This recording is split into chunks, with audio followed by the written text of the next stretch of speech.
Hello and welcome back to the channel. Thanks for stopping by for yet another video. I do appreciate that, and as always, I appreciate you. So, I hope everyone had a Merry Christmas and a great day as well. I spent my day earlier with family and probably going to later on here this evening as well go to some other places. And visit some people. But I wanted to get a couple videos up real quick while I have time.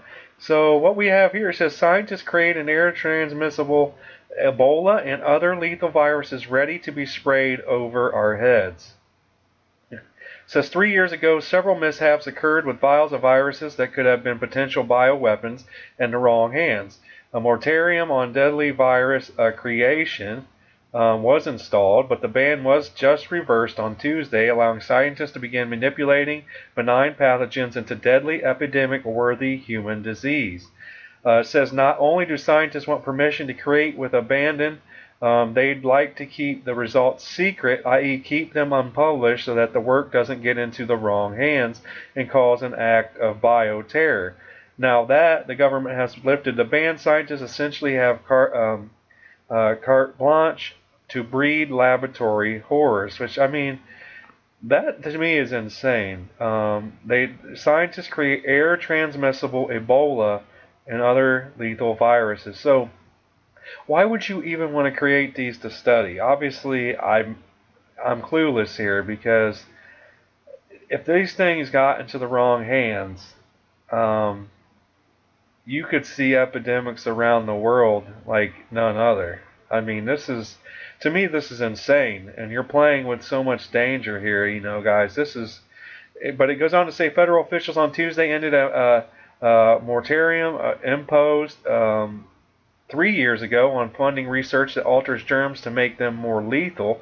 So such work can now proceed, said Dr. Francis S. Collins, the head of the National Institute of Health, but only if a scientific panel decides that the benefits justify the risk. How would any of this benefit us by creating even more dangerous, more lethal diseases that for some reason, if these things got into the wrong hands, you had some kind of accident somewhere at one of these facilities, it would literally cause chaos and epidemics and death like we've probably never seen before. You got to keep in mind, these things they're creating are going to be airborne. It could affect hundreds of millions of people, in theory, within no time. Like this, I mean, this is scary when you think about it, guys. It goes on to say that some scientists are eager to pursue these studies because they may show, for example, how a bird flu could mutate to more easily infect humans, or could yield clues to making a better vaccine.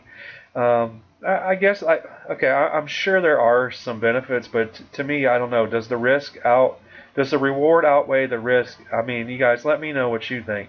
Critics say these researchers risk creating a monster germ that could escape the lab and seed a pandemic, which I kept calling it an epidemic. I should have said a pandemic. I apologize, but you get my point here. It says now a government panel will require that researchers show that their studies in this area are scientifically sound and that they will be done in a high security lab. The pathogen to be modified must pose a serious health threat, and the work must produce knowledge, such as a vaccine that would benefit humans. Finally, there must be no safer way to do the research. Now, these projects, known as gain-of-function research, are intended to make pathogens more deadly or more transmissible, supposedly for the purposes of study. Now, consider this, it says, however, the government has been studying pathogen manipulation for bioweapons, even testing some germs and other products on Americans at least as far back as 60 years ago. Some examples of new viruses that could be air transmissible would be Ebola, the flu virus, Middle East respiratory syndrome, and severe acute respiratory syndrome, or any pathogen at all that can be manipulated to form a deadly human virus. Now, that's a good question. Do you think there's some military use here? Is it possible? You know what I'm saying? Like, is this why we're giving it the green light? I mean, I would hate to think that our military or our government would use such weapons as this, but you know, you never know. Honestly, nowadays, you know, it's just insane. I mean, it's you know, it even says that the military's already, or the government basically has already been studying these types of weapons, if you will, bioweapons. Says if someone finds a way to make the Ebola virus more dangerous, I don't believe that should be available to anybody off the street who could use it for nefarious purposes, said the director of Center for Infectious Disease Research and Policy at the University of Minnesota. Government and academic actions like the above serve to create fear and powerlessness, among the masses. It also gets them used to the idea that it will soften any outrage should mishaps inevitably occur. Now, since modern television and movies, Stephen King's The Stand is being remade, serve as a predictive programming, the purpose of which is to get people acclimated to massive change before it happens. Now, it says additionally, another stated reason for this yearning to create lethal viruses is to be able to create vaccines for them. Coincidentally, scientists have already created transmissible vaccines for viruses. Interesting coincidence? No, it says. Not only is it impossible to refuse a vaccine that is decimated in the air, but an outbreak would create an an urgent warrant for them. Now, it says just one last note. It says the very last person to die from smallpox was in 1978, due to the laboratory version of the virus escaping through an air vent. So, look at that. I mean, this goes to show you, though, that these things, no matter what kind of facility they're created in, there's possibilities that these things could get out.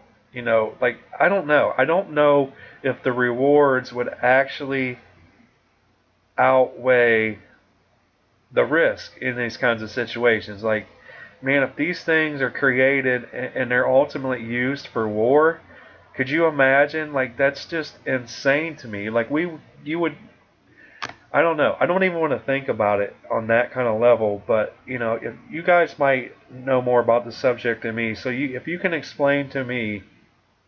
Look, I know what the article just told me. I see possible benefits. Yes, we want to be prepared for viruses that may mutate, and we want to have vaccines and this and that, but it's just, I don't know. I don't know.